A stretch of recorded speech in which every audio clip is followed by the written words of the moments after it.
Parmjit Pama. Thank you, Mr. Chair, for the opportunity to take this call on the support for children in hardship bill in the committee of the whole House. Mr. Chair, this bill is to support children in hardship, especially children in low-income families. So this is benefit-dependent families and families dependent on student allowances. We know that 2/3 of children in material hardship are in benefit-dependent or some kind of other benefit-dependent families, Mr. Chair.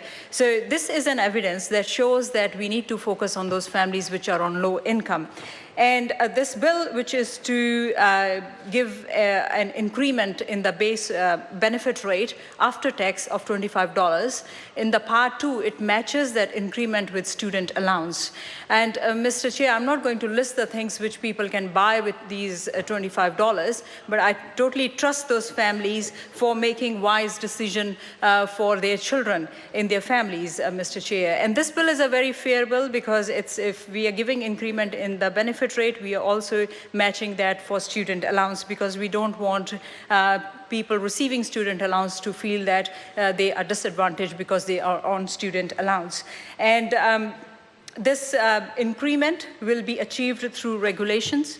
This bill amends the Education Act 1989 to ensure that the increase to student allowance rates is not subject to the annual New Zealand Consumers Price Index adjustment that is on 1st of April 2016. So this will be on top of that, Mr. Chair. So we want parents to be in education, we want parents to be in some kind of training, and then we want them to get into jobs.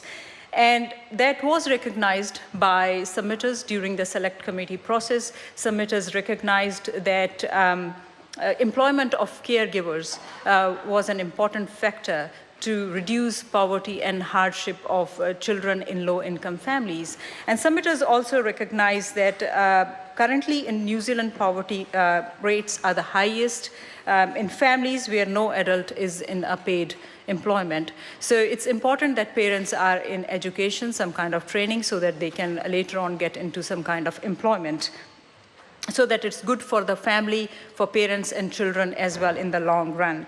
And Mr. Chair, I've heard a lot about part-time work obligation of sole parents.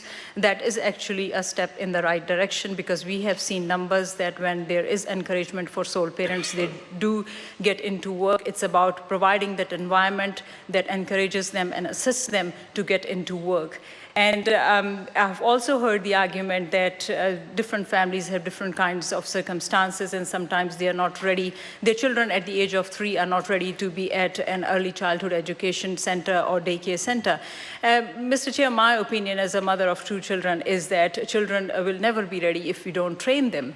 And as a mother, I remember when I used to go to drop my boys to daycare center, it wasn't easy for first 2 to 3 weeks.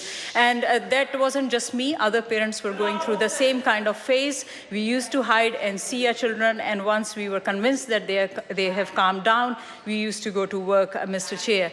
And when I used to go to drop my boys to daycare center, I used to see some children much younger than my boys' age at daycare center. And that gives me that sense of a feeling that those people have about being financially independent. So this bill is about helping people, encouraging people to become financially independent.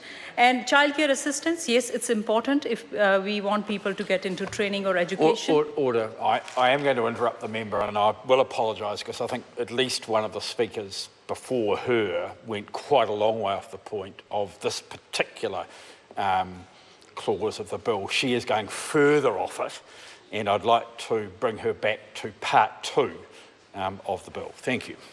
Thank you, Mr. Chair. Yes, I was responding to the previous speaker, Mr. Chair. Yes, the part 2 is about amending the Education Act 1989 and also to match $25 increase through regulations. And the other thing which is related to this, Mr. Chair, is that it's important that we are fair with people, those who are receiving benefit and those who are receiving student allowance, because we don't want people, those who are receiving student allowance, to give up student allowance and go on to benefit because of the $25 increment which people are getting because they are on a benefit. And this bill is to overall encourage people to get into training, jobs, and for that, Mr. Chair, childcare. Thank you, Mr. Chair. Stuart Nash.